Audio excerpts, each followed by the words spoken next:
site, I could still see a ghost face in the yard looking a bloody ghoul. Grandpa Charlie. I have waited so long to have a forum on which to relay my story.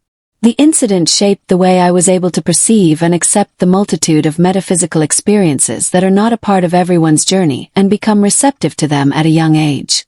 At the age of 12, I lost my beloved Grandpa Charlie to complications from diabetes.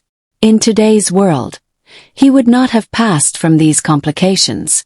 However, he did, and painfully, and the entire family gathered for his funeral in Santa Barbara, California. He was much loved and it was emotional for everyone. This was the first occasion of a close death that I'd faced in this world, and I was extremely shaken. My grandpa had taught me how to fish at the Santa Barbara Pier. Everything about fishing, insistent that I also learn how to clean the fish I caught. I'd stayed parts of the summer at their home.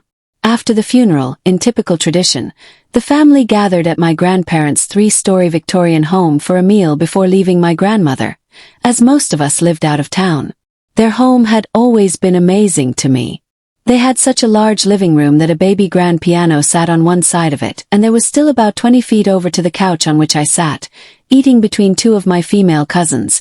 On the other side of the room, on the piano bench, sat Michael, my 16-year-old cousin, and upon whom I had my first crush.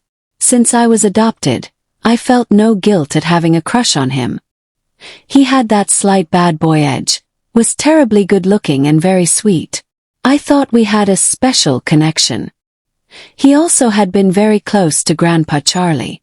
We had been the closest grandchildren to him. Between Michael and I, about halfway across the room and up to the right, was my grandfather's lazy boy chair, positioned to see the TV. He watched the news almost every night. Fighting back tears while playing with the food on my plate, I glanced over to his chair. He was sitting there.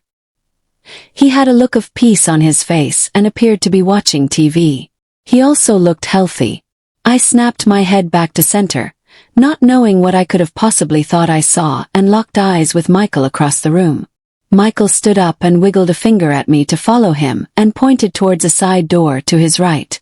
I got up, walked across the room and silently followed him out the door and down a hallway and out onto the fabulous wraparound porch of their home.